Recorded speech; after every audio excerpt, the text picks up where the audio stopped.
Welcome back to part 2 of episode 500. How you doing out there?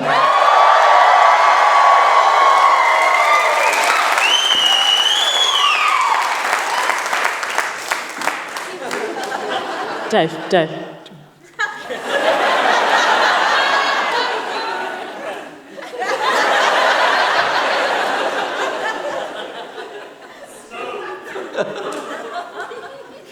Oh my God. The oldest man in the world. Will you start the show and I'll got this. You like that? Would you please welcome our very special guests? It's Kirsty, Webeck and Suren Jayemanne!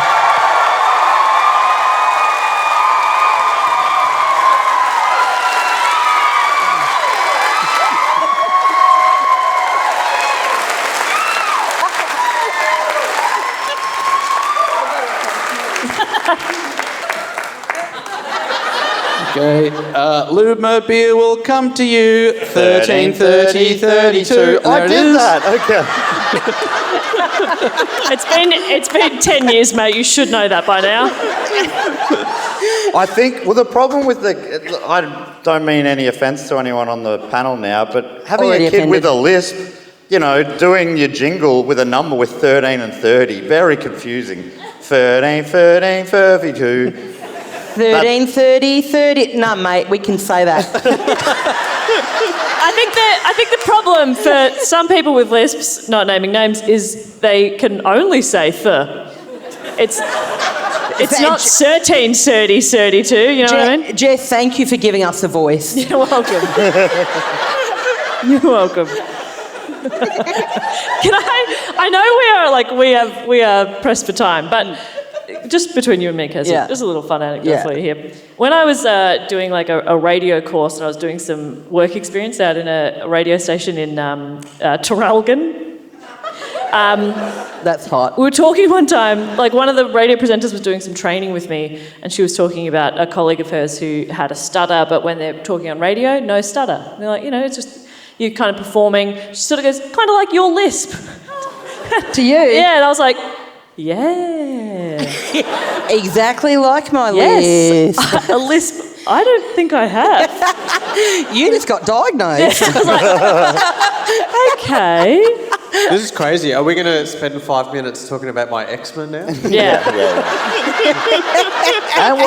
And your seed allergy as well. It is fun, because nearly every live podcast we ever do, I will get diagnosed by an audience member afterwards. Yeah. I've had some sometimes emails. they'll even let me have some of their medicine. Yeah, I saw you out there. Fuck, that was a crazy night. All right. Matt's dealer is in tonight. Wait, that's not... I know her. That's not why I was waving. I was hello. You were there that night as well. All right, so... Suren, thanks so much for coming. Sorry, we don't have time for you to get in your eczema. It is crazy though, you bring up dryness. This is a very wet report. So we always get on the topic with a question. My question is, and so I won't bring it up exactly, but we decided we're all going to do our favourite live genre of report. Yeah, so I think... Some of you might know what mine is. I think that I've done 2 previous... And I think you could almost count James Joyce as a... Anyway. Oh, dear. It's all about interesting proclivities. But this one isn't like that, but it does get pretty wet. Matt, everyone's so nervous that I think we should go back to talking about Jess and my lisps. Yeah. Our equal lisps. Speaking of moisture. All right, so my question to get us on a topic is, what is sometimes said to be the only animal apart from humans to have sex for pleasure? I'm going to throw this open to the audience. Someone was a little too quick with that too. Yeah. Sorry. Either you're a marine biologist or you have proclivities. Also, I'm already learning. I didn't know we do that for pleasure. Suren has quite a brood. It's not, but... Oh, no, nothing. Sorry, I just answered my own... I'm so sorry. Can we edit this out or something? AJ, can we edit that out? Yeah. Anyone but me. All right, so this... Is this the history of lube-mobiles? I don't think lube's required for aquatic animals, but let's not get ahead of me. So this was suggested, and if you're worried about it being some weird, kinky story, don't worry, it was suggested by a German. What a relief. Particularly Richard Birkholz from Leipzig in Saxony in Germany. All right, here's the story. In 1961, a group of 10 scientists conducted a somewhat clandestine meeting in Greenback, West Virginia, also known as Greenbank, what it says there. According to John Wentz, writing for astrology.com, it was astronomy. Whatever the real one is, I do get those two confused. I've written it down wrong, it was astronomy. But I've literally written astrology. Still not sure how that's all that relevant. Astronomy.com. Well, you'll find out. The Space Science Board had tasked a scientist and ballistic expert named JPT Pearman with putting together a meeting to expand the search for alien intelligence. The meeting wasn't well publicised since the topic was still considered one of the fringes of established research, and no one wanted to put their career on the line to search for little green men.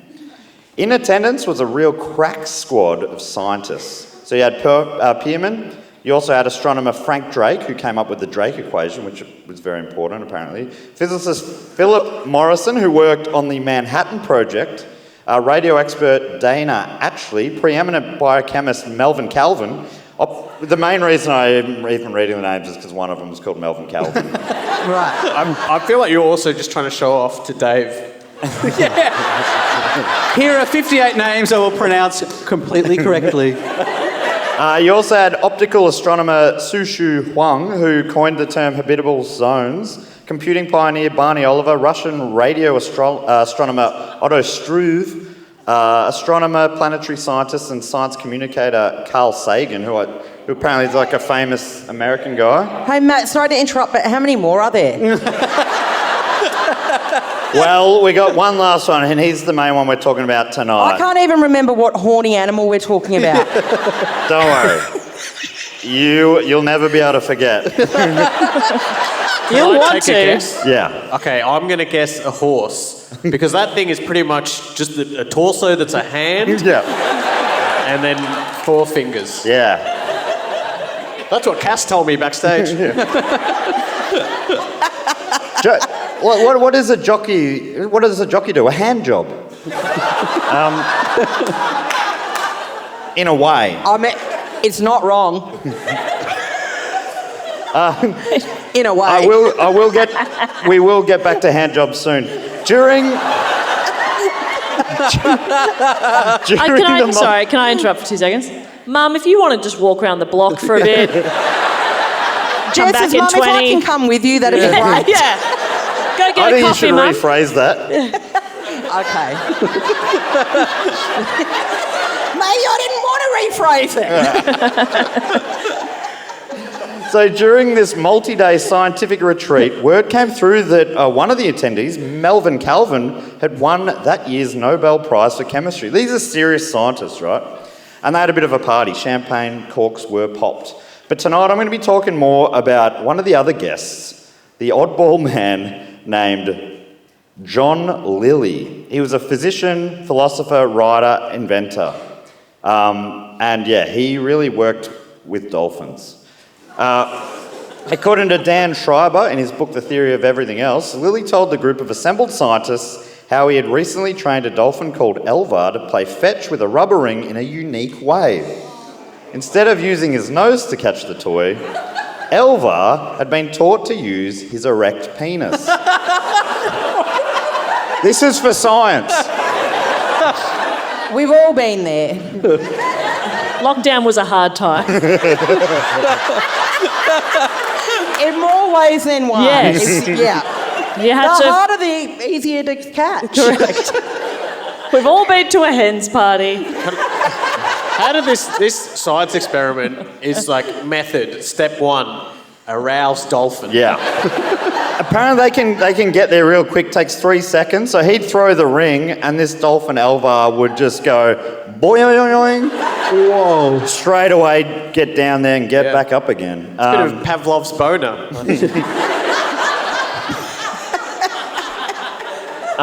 So this probably makes him sound like a bit of a strange fit for this group of scientists who are looking to the sky for signs of intelligent life. Someone goes like, I just won the Nobel Prize. Yeah, well, I just jacked off a dolphin. He didn't necessarily. No, he didn't. I missed this, but I need to get it off my chest. I just want to really quickly say Pavlov's dong. Okay, thank you. Yeah. Thank you. Thank you. Yeah. Yeah. That deserves that smattering of applause. Thank you, 7 people. Yeah. They were right. They were right. Yeah.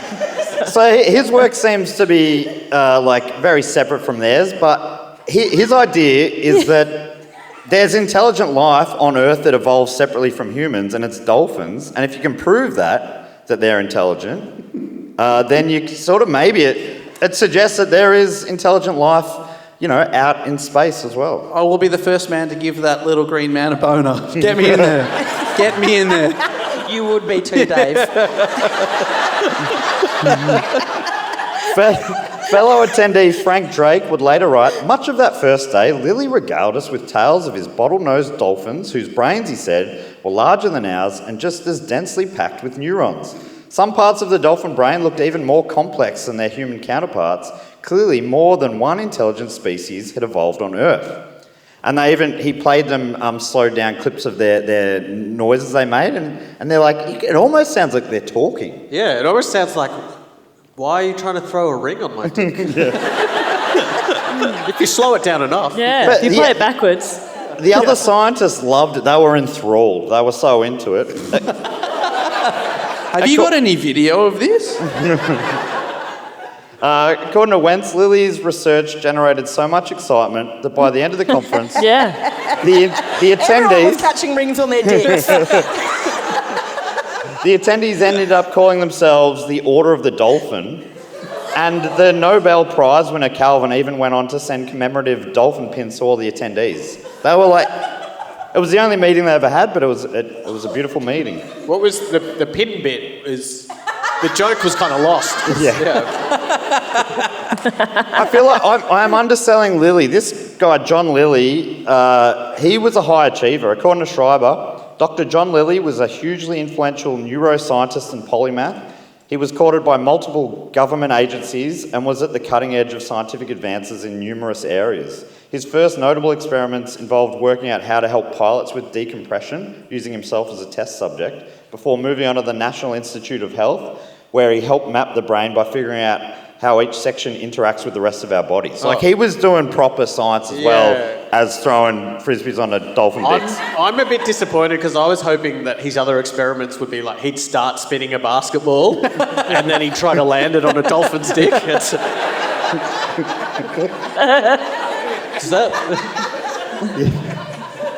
He was at the cutting edge between circus arts and circus sciences.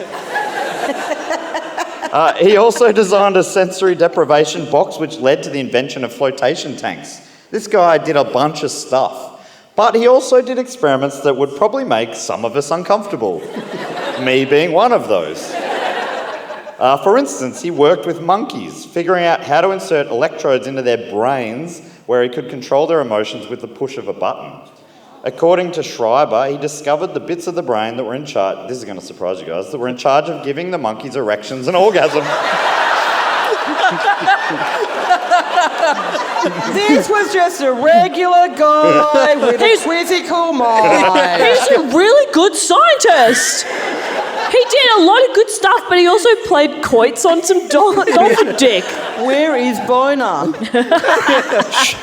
Schreiber goes on to say, one of his studies showed that if you gave a monkey a button that, when pressed, would give it an orgasm, the monkey would hit that button once every 3 minutes and up to 16 hours in a day before passing out in euphoria. Wow. That is valid. That would be exhausting. Oh my God. 8 hours sleep, ready to go again. But yeah, we're not here to talk about his work with monkeygasms. We're here to talk about his work with dolphins, in particular, proving that they are intelligent.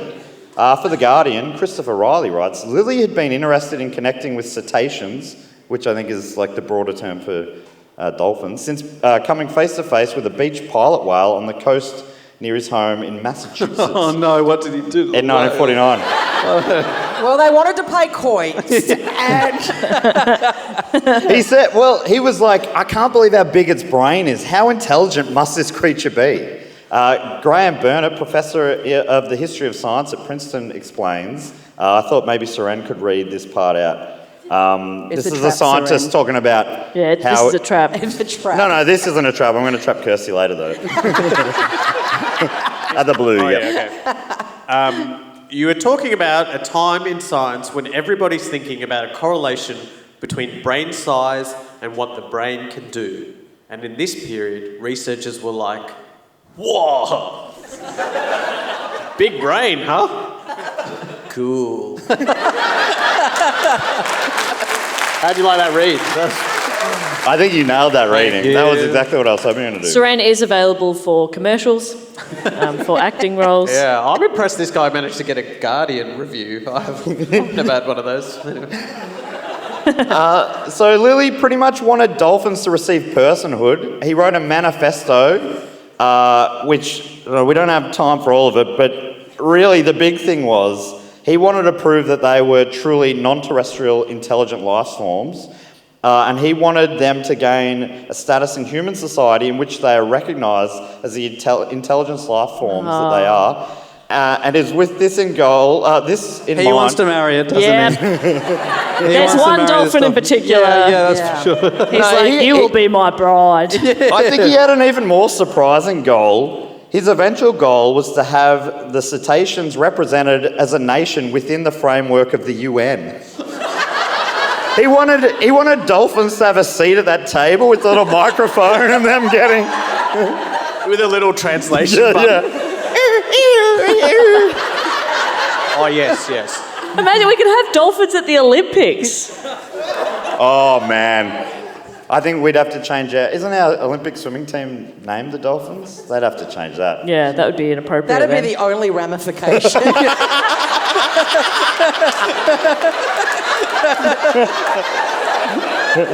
And a good enough reason not to let this happen. But it all sounds like super fanciful stuff, but NASA thought he was onto something and funded some of his work. Using some of his NASA funding, he bought some land on a Caribbean island to create a custom lab to work with the dolphins. He set it up so ocean water would flow right into the building and flooded rooms so that dolphins could swim around. According to Schreiber, his idea was that there would be rooms for dolphins, rooms for humans, and then rooms for both dolphins and humans. Just a bed and, Yeah, the honeymoon suite. No, nothing like that. The sleeping rooms are separate. But he thought the dining room could be for both, where the dinner table would have water coming halfway up the table leg, so that both dolphin and human could eat in each other's company. He even worked on a flooded car design for the dolphins, so that they could transport themselves between locations. Yep. NASA was funding, like he was a respected scientist. There's a bit of a spoiler that he isn't really anymore, but he was. He was a very well-respected. Is it when he scientist. pitched the dolphin car they thought he went too far? No, not quite.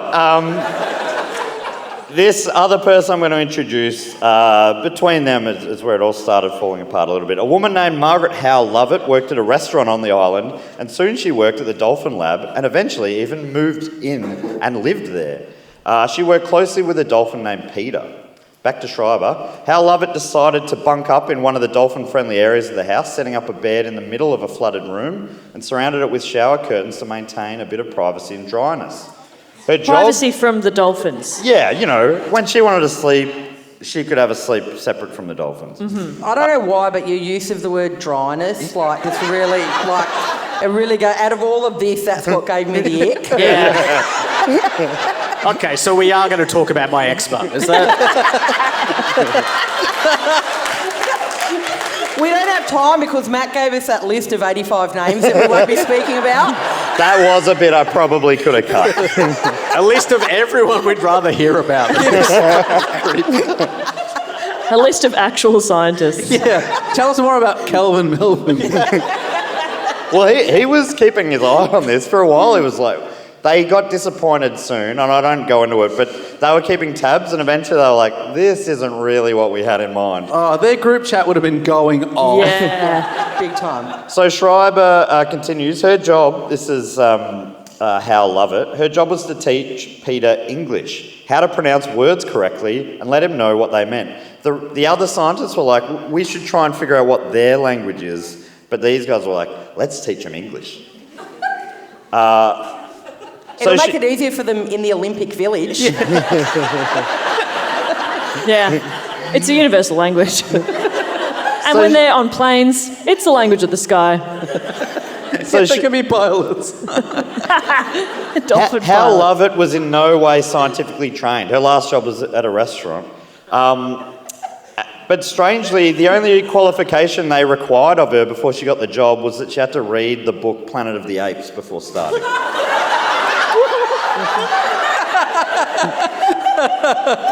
Despite Hal Lovett's lack of qualifications, Lilly didn't involve himself at all with her lessons. In fact, he hardly spoke to her, as Schreiber explains.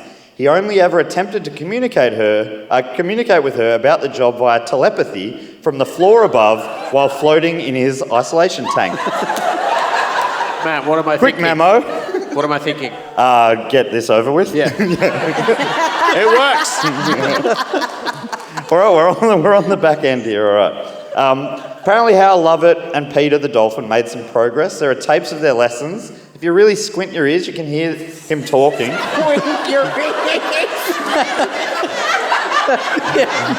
Let's all try it. I can just make out something. But unfortunately, don't worry, Kirsty, we're getting you a bit. But unfortunately, when the dolphin hit puberty, he started getting distracted from his classes in a very visible way. Yeah, if you don't know what I'm talking about dolphin boners. Every time it happened... Underage dolphin boners. Oh. Facts are facts. That's what you're talking about. Now you've made this weird. I thought we were all about to have some fun, and now everyone's going to have that in the back of their mind. Jess's mum, if you want to do a few Yeah, do blocks. another lap. Do another lap. Every time it happened, that Peter got a boner, she had to end the lesson and send him out to a different level where the girl dolphins were, so he could, they could all sort themselves out. What do you mean? The dolphins would get it on. But did he end up leaving the lesson every 3 minutes for 16 hours until he passed? Until he passed out. Kirsty, how do you not get this? Have you not read Planet of the Apes? Damn it, it was all along.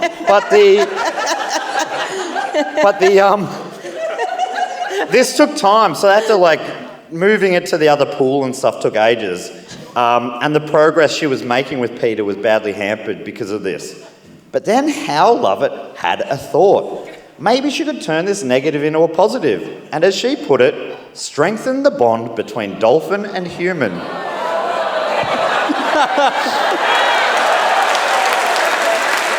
For science! And that's exactly what she did. For the listeners, Jess has left the stage. Jess, sorry, I wouldn't do that to Jess. Kirsty, would you like to read out how she overcame the problem? This is in Hal Lovett's own words. You don't have to. I'm happy to read it. But I think you could do it more justice. I'll read it. It'll be better with a list. So all the blue there, and then that's commentating. All the blue, the two bottom bits. All the blue from the top. Oh, from the top. Yeah. Okay. This is what Hal Lovett, how she decided that maybe there was another way. I found that taking his penis... Can I just say before you go on, Jess's instincts are so good. Even I know it's worse with me reading it out. I just know that. I found that taking his penis in my hand and letting him jam himself against me, he would reach some sort of orgasm, mouth open, eyes closed, body shaking. Then his penis would relax and withdraw. He would repeat this move 2 or 3 times and then his erection would stop and he seemed satisfied. It would just become part of what was going on. Stop making a big deal about it. That's exactly the tone. What? It's for science. Just like Jess an is back. itch. Just like an itch, okay? Oh, welcome back, Jess. You've come back at the wrong time. Like an itch. Just get rid of that scratch, Jess, and we would be done and move on. It wasn't sexual on my part. Oh, no. Okay, it wasn't sexual on my part. Sensuous, perhaps. It seemed to me that it made the bond closer. Not because of the sexual activity, you perverts, but because of the lack of having to keep breaking. This is about efficiency. And that's really all it was. I was there to get to know Peter. That was part of Peter. That was the last line. I didn't even Give it up make for Kirsty, up. my Thanks, gosh. Matt. I'm so sorry for putting you through that. It's so funny to me how if it's sexual, it's horrible. Yeah. But if it's sensual, that's way science. worse. These people were like, get out of here. Is it safe for me to be back, or should I go? Yeah. Can I just quietly say, this is the nicest theatre we've ever performed in. And the biggest Australian crowd we've ever had. That was something. So pretty crook stuff. She was fully unaware. She was caught by surprise when papers were published and they were openly mocked by the scientific community. She's like, what? It wasn't sexual. Yeah, it was, we just didn't want to have breaks all the time. Come on. According to Erin and Kelly, for all that's interesting, by 1966, John Lilly was he'd moved on. He was more enthralled with mind-altering powers of LSD than he was with his dolphins. Lilly was introduced to the drug, and you would never believe who introduced it to him, at a Hollywood party by the wife of the producer of the movie Flipper.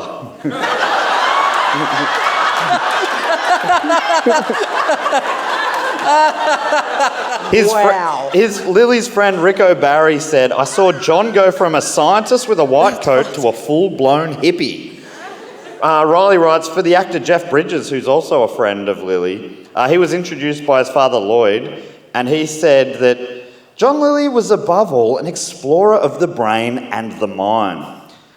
And all those drugs that expand our consciousness. There weren't too many people with his expertise and his scientific background doing that kind of work. Yeah, I reckon that's fair to say, Jeff. I reckon that is fair to say. What a niche. Kelly continues, Lilly belonged to an exclusive group of scientists licensed by the government to research the effects of LSD, and he dosed both himself and the dolphins with it.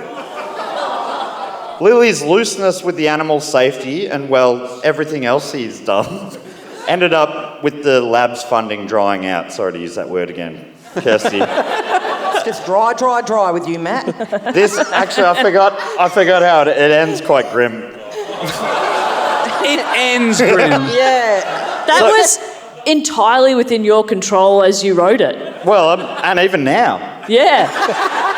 That's true too, yeah. But this is why, so this morning I messaged Jess and said, I think mine's a better middle than ending report. Because we'll come like this, and then Jess will bring us home. A lot of pressure, Jess. So Lilly ended up taking Peter to a small lab in Miami, and it was really grim circumstances, little sunlight, all that sort of stuff. And then a few weeks later, Hal Lovett received a phone call. Apparently Peter couldn't handle the separation, as Hal Lovett recounted. John, Lilly, called me himself to tell me Peter had committed suicide. What the? I just heard Jesus from backstage. Me too. I'm so glad you heard that. I was like, wow. What? Like, actually, Jesus. I heard Jesus. Jesus behind the curtain. What's he doing there? I heard I Jesus. think we've finally brought around the second coming. He's like, My children have lost their way. This story is affecting people behind the curtain as well. Yeah. So, of this idea of dolphin suicide, Rick O'Barry says dolphins are not automatic air breathers like we are. Every breath is a conscious effort. So, if life becomes too unbearable, the dolphins just take a breath and they sink to the bottom. That's what Peader did. But Hal Lovett didn't find it that sad writing. Sorry about this. Writing that she was ultimately relieved that Peader the dolphin didn't need to endure life at the confined Miami lab, saying he wasn't going to be unhappy, he was just gone, and that was okay. It's beautiful. That Willie finally free.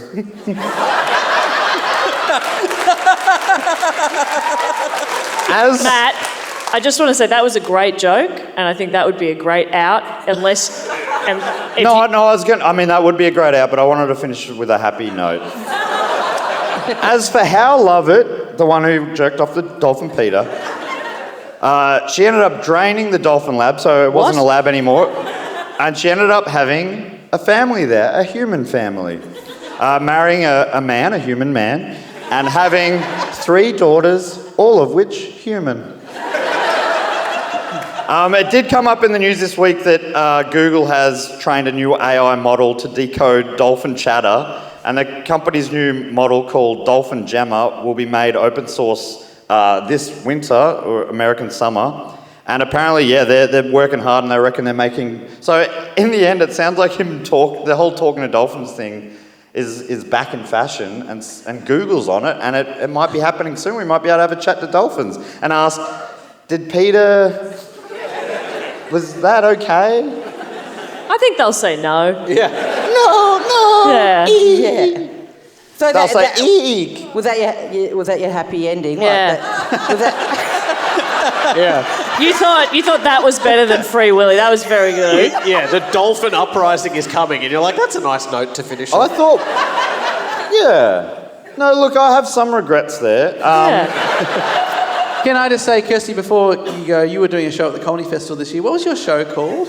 I'm so glad you've asked this. So my show is called Everything I Need to Say About Sea Creatures. And in the first 10 minutes of the show, not in this detail, but I do address the horniness of dolphins. I genuinely do. Yeah. Yeah. And? No one loves that. They're all traumatised. They're like, we wish you wouldn't cover that, Kirsty. Not in this detail. Like, So- mine's a lot. Woo. Kirsty, Oh, so it's like, it's funny. Mine's fun. Yeah. Kirsty, if I can, the background is that I once, we did a festival in Thailand, and it was for the Dum Dum Club. I'm like, oh, their audience will want something fucked. So I told the story of this guy getting fucked to death by a horse. And it turned, the crowd was like, oh, that's yuck. And then I'm like, oh, but some of them really liked it. So I did another story at a live show about a woman getting fucked to death by a dog. And it turned out that people did not like that at all. So I thought, you know what? The people liked a bit of the horse stuff, but they didn't like the death. They didn't want her to be man's best friend. So I thought, let's go wetter. Let's get rid of the human dying.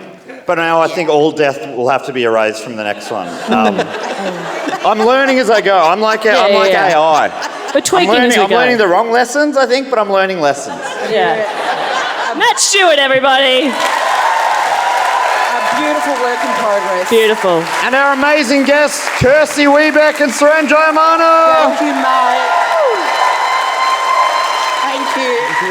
I'm so sorry. I'm so sorry. Sorry, guys.